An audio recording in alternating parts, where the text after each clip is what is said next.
और वो अब टक्कर दे रहे हैं अमेरिका को। वो कहते हैं ना टक्कर के लोग मिल गए हैं, वो अब भारत इस वक्त टक्कर का मुल्क मिल गया दुनिया। भारत का ये है कि उनकी इकोनॉमी बहुत ज्यादा तेजी से ऊपर जा रही है और दे अमेरिका इज फीलिंग हेल्पलेस। और दूसरा, उन्होंने यूक्रेन में सपोर्ट नहीं किया, नंबर वन इंडिया ने, और उसके बाद उनका स्टैंड जो है उन्होंने गाजा पे भी उनका स्टैंड डिफरेंट था, अमेरिका की बात उन्होंने नहीं सुनी।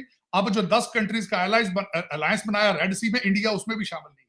और मैं आपको अर्ज करना चाहता हूं, उन्होंने अपने 2 शिप भेजे हैं वहां पे, ISS कोची और ISS कलकत्ता।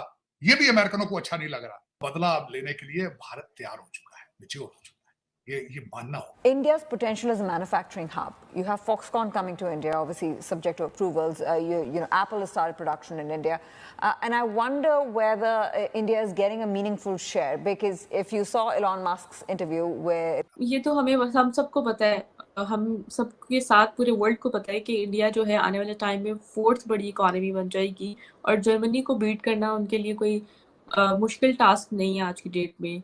और जल्द ही कोई इस तरह की न्यूज़ भी हमारे सामने आती हुई नजर आ ही जाएगी। I want to compare India's growth to that of China's, because people are saying that China is really facing headwinds internally in terms of keeping its long-term growth. इस वक्त अमेरिका से लेकर फ्रांस तक, इजराइल से लेकर Russia तक, हर कोई जो है वो तारीफें कर रहा है इंडिया की। पूरी दुनिया मिलकर भारत की तरक्की को किस तरह रोक पाएगी। मैं जिस होटल में बैठा हूँ, पूरा होटल इस तरह आर्ट का म्यूजियम है, और कस्टमर सर्विस इस तरह है कि आप सोच नहीं सकते। अमेरिका इसके सामने लगता है जिस तरह कुछ भी नहीं है। पाकिस्तान बना तो लिया, खून खराबा करा के 1 मिलियन लोग मरवा दिए। हाँ, कि जो कुरान में जिनों का जिक्र है उसको पता नहीं क्या इस्तेमाल करके हम ये कर लें वो कर लें। दुनिया के अंदर हमारी बदनामी हो गई कि ये रोग स्टेट है, ये टेररिस्ट स्टेट। पहले तो हम ये 26 राइफल तैयारों की बात कर रहे हैं, 36 पहले ले चुके हैं। भारत के पास अब 80 राइफल तैयारे होंगे। अब राइफल तैयारे जो है, राफेल तैयारे, इनकी मैं बताना चाहूंगा कि इसकी सुप्रीमेसी क्या है। दूसरी चीज जो सबसे ज्यादा बड़ी मैं समझता हूं उन्होंने की है कि वो UPI जो है उसको उन्होंने, यूनाइटेड पेमेंट सिस्टम जो है उनका, उसको उन्होंने जो भारतीय विजिटर आया करेंगे, बल्कि मोदी जी ने अपनी स्पीच में कहा है कि उसका जो स्टार्ट है वो फ्रांस पेरिस से होगा, और वहां पे लोग जो हैं एफिल टावर पे अपने 2 इंडियन अमेरिकन प्रेसिडेंशियल कैंडिडेट हैं, कांग्रेसमैन हैं, और हर दूसरी बड़ी कॉर्पोरेशन के CEO जो है आती है अमेरिका के अंदर, और उसका सबसे ज्यादा फायदा किसको हो रहा है? भारत को हो रहा है। जिन्होंने हमें मुसलमान किया, जो हमारे से पुराने मुसलमान हैं, उन लोगों ने मोदी साहब को इतना बड़ा प्रोटोकॉल दिया। अब मोदी साहब तो हिंदू हैं, उन्हें तो कहते हैं कि टेररिस्ट हैं, मतलब ये तो वो मुसलमानों के एंटी हैं और ये दहशतगर्द हैं। हमारे पास तो ये कहा जाता है ना, लेकिन उन्होंने अपनी बुर्ज खलीफा, जो उनकी सबसे हाईएस्ट, सबसे बड़ी बिल्डिंग, दुनिया की सबसे बड़ी बिल्डिंग है, उसके ऊपर इतना बड़ा प्रोटोकॉल, मोदी साहब की प्रॉपर एक तस्वीर बनाई गई, उन्हें इज्जत दी गई, शहजादे के साथ मिले। चाइना गया चांद पे, अमेरिका गया चांद पे।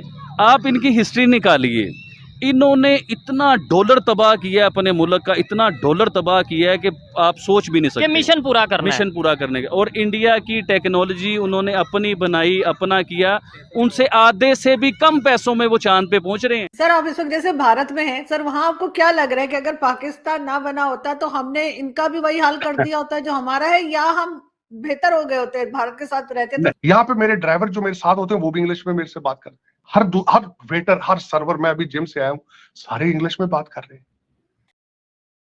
नमस्कार दोस्तों, जैसा कि अब सब जानते हैं कि भारत कितनी ज़्यादा तरक्की कर चुका है और कितना ज़्यादा अपनी इकोनॉमी को ग्रो कर चुका है, और वहीं अपनी जो कंट्री है भारत, खुद को ग्रो करने के साथ साथ दूसरे देशों की भी मदद करता है, चाहे वो फाइनेंशियली हो या किसी और तरीके से। दूसरे देशों को भी भारत बहुत ज़्यादा मदद करता है उनको ग्रो करने में, हेल्प करने में। और सबसे ज़्यादा जो है भारत पैसों को लेकर लोगों की मदद करता है, और दूसरी कंट्रीज़ को जो है, जो छोटी छोटी कंट्रीज़ है जो फाइनेंशियली स्ट्रगल करते हैं, उनको ऊपर इन्वेस्ट करता है ताकि वो जो अपनी कंट्री है उसको ग्रो कर सके। और वहीं दूसरी तरफ अमेरिका, जो इतनी पावरफुल कंट्री है, कि आज तक उसे किसी की ज़रूरत नहीं पड़ी और वो अपनी तानाशाही से ही हर काम करवा सकती है अगर चाहे तो। इतनी पावरफुल वो कंट्री है कि उसका कोई कहना जो है कोई कभी मना नहीं कर सकता। लेकिन अब उसको भी, अमेरिका को भी भारत की ज़रूरत पड़ गई है, भारत की मदद की ज़रूरत पड़ गई है। चलिए देखते क्या रिएक्शन है पाक मीडिया का इसमें और चलते हैं पाक मीडिया का। तारड़ साहब जो है वो इंडिया से हमारे साथ हैं, तो इसलिए मुझे ज्यादा एक्साइटमेंट हो रही है सर कि आप इंडिया में। नहीं, होनी भी चाहिए वैसे ही भी। और मैं खुद बड़ा एक्साइटेड होता हूँ जब मैं निकला हूँ एयरपोर्ट से बाहर, तो एक तो मुसलसल new Delhi has become a centre matter of fact of the world. आपने देखा होगा कि मुसलसल G20 चल रही है, उसके बाद कोई समिट चल रही है, लोग आ रहे हैं, इंटरनेशनल डिग्निटरीज आ रही हैं, जा रही हैं। जो नए होटल यहाँ पे खुले, नई बिल्डिंगें जो बनी, जो चीजें आ रही हैं, उसके बाद मुसलसल और इस G20 के बाद भी नए होटल बन रहे हैं। बल्कि मैं बस शॉक, यहाँ पे किसी होटल के अंदर कमरा खाली मौजूद ही नहीं था। सर ये भी कहा जा रहा है कि 2027 तक भारत जो है वो 3rd लार्जेस्ट इकोनॉमी बन जाएगा। तो सर वो आइडिया तो नवाज शरीफ साहब से लेकर गए शायद, वो ये भी यहाँ से दावा किया जाता है, तो सर खुद क्यों नहीं इस्तेमाल कर पाए हम उस आइडिया को? जो मैं नई चीजें यहाँ पे देख रहा हूँ कि 109 स्पेस स्टार्टअप्स हैं यहाँ पे, 109 private startups moving toward space. और 5 मिलियन मैंने आपको बताया था कंप्यूटर प्रोग्रामर है, और माइक्रोसॉफ्ट और दूसरा आपके गूगल मिलके यहाँ पे 1 लाख आर्टिफिशियल इंटेलिजेंट स्पेशलिस्ट बनाने का इरादा कर रहे हैं। तो आप फिर देख लें आप ये क्या भारत किस तरह, आप पूरी दुनिया मिलके भारत की तरक्की को किस तरह रोक पाएगी। भारतीय यहाँ से डायस्पोरा बन के, लेबर बन के नहीं अब जा रहे, अब वो टेक्नोक्रेट बन के जा रहे हैं। 1 लाख यहाँ से इजराइल जाएंगे, और इजराइल आपको पता ही है कि आपको नई टेक्नोलॉजी के स्टार्टअप सारे इजराइल से आते हैं। तो फिर सर ये तो उसमें बहुत बड़ी हमारा अचीवमेंट है मोदी जी की। वो नहीं, देखिए मोदी साहब ने परफॉर्म करके दिखा दिया। इसके उनसे देखे उनकी लिस्ट है, नफरत का दरवाजा थोड़ा सा बंद करके देखे कि मोदी साहब ने क्या किया, भारत जा कहाँ रहा है, पहुंच कहाँ रहा है, जरा गौर करें इस पे। सर आप इस वक्त जैसे भारत में हैं सर, वहां आपको क्या लग रहा है कि अगर पाकिस्तान ना बना होता तो हमने इनका भी वही हाल कर दिया होता जो हमारा है, या हम बेहतर हो गए होते, भारत के साथ रहते तो ज्यादा अच्छा था? देखिए मेरे ख्याल में दो चीज मेरे ख्याल में बेहतर होते। उसकी वजह यह है, दोनों मुमालिक ने डिफेंस के बजट के ऊपर बहुत ज्यादा पैसा जाया किया। तो आज यहाँ पे इंडियन इंस्टीट्यूट ऑफ टेक्नोलॉजी इतने हैं, अगर वो पाकिस्तान वाली जगह पे भी 10-15 इंडियन इंस्टीट्यूट ऑफ टेक्नोलॉजी होते तो आप अंदाजा लगाए आप तरक्की में कहाँ होते। यू आर कंफ्यूज, आपको पता नहीं है, आपको आइडेंटिटी क्राइसिस उससे अलग है, आपको पता नहीं है। मैंने जिस तरह आपको कहा है कि आप सुबह उठते हैं तो अरबों के रिश्तेदार बन जाते हैं, दोपहर को आप कहते हैं हम अब्दाली, हम गजनबी के रिश्तेदार हैं, हालांकि आप यहाँ लोकल रहने वाले हैं यार। आपका उन पठानों के साथ क्या रिलेशनशिप?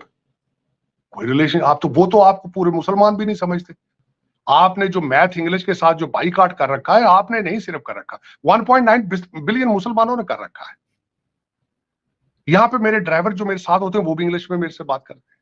मैं सारा दिन यहाँ इस होटल के अंदर फिरता हूँ, हर वेटर, हर सर्वर, मैं अभी जिम से आया हूँ, सारे इंग्लिश में बात कर रहे हैं। आपके प्राइम मिनिस्टर ने पूरे तरीके से इंग्लिश बोल सकते हैं। आप नफरत है आप इंग्लिश से, क्योंकि मौलवी साहब ने, भाईजान ने कह दिया था ये ब्रिटिश जबान है, ये तो भी कुफार, ये तो काफिरों की जबान है, ये क्यों पढ़नी भी आप? आई विश कि मैं यहाँ से आपको बता के सड़कें यहाँ पे इस वक्त दिल्ली की सारी चीजें दिखाता, आपको पता चलता कि आपसे मैं लाहौर से 100-150 मील के फासले पे, बिल्कुल, और यहाँ की दुनिया और वहां के क्या हालात है। मैं मेरी ख्वाहिश है इस बात की कि पाकिस्तानी ये देखें कि इस खित्ते में हम जैसे लोग जो हैं वो आपसे 100 साल आगे किस तरह चलेंगे। मैं बल्कि यहाँ जिस होटल में ठहरा हूँ वहां पे भी पूरा होटल ही इस तरह 8 म्यूजियम है। उबराए, बल्कि मैं यहाँ, मुझे बड़ा फख्र है इस बात पे, इस चीज का। उबराए फख्र भी है, अफसोस भी है। उबराए साहब जो थे वो झेलम से थे। उबराए जिन्होंने इस चेन के जिन्होंने शुरुआत की थी, कश्मीर जाके उन्होंने पहला होटल खोला था। मुझे फख्र है उन पे। पाकिस्तान ने ऐसे लोग वहां से यहाँ आए हैं जिन्होंने दुनिया के नक्शे तब्दील करके रख दिए। मैं जिस होटल में बैठा हूँ, पूरा होटल इस तरह आर्ट का म्यूजियम है, और रिमार्केबल, और कस्टमर सर्विस इस तरह है कि आप सोच नहीं सकते। अमेरिका इसके सामने लगता है जिस तरह कुछ भी नहीं है। जमनपुर के अंदर हमारे जो अडानी साहब हैं, उनके बच्चे की शादी हो रही है। बल्कि मैं चाहूंगा कि आप पाकिस्तानी लोगों को उनकी लिस्ट देखें कि उनके बच्चे की शादी पे कौन कौन आ रहा है। कतर का हेड आ रहा है उसके अंदर ट्रंप साहब की बच्ची आ रही है, उसके अंदर मार्क जुकरबर्ग फेसबुक का मालिक आ रहा है, उसके अंदर गूगल का सीईओ आ रहा है। ये अभी हफ्ते 10 दिन में आएंगे। तो फिर देखें, ये एक दिन में नहीं हो जाता आरजू, पूरी कौम साथ चलती है, अदालतें इंसाफ देती हैं,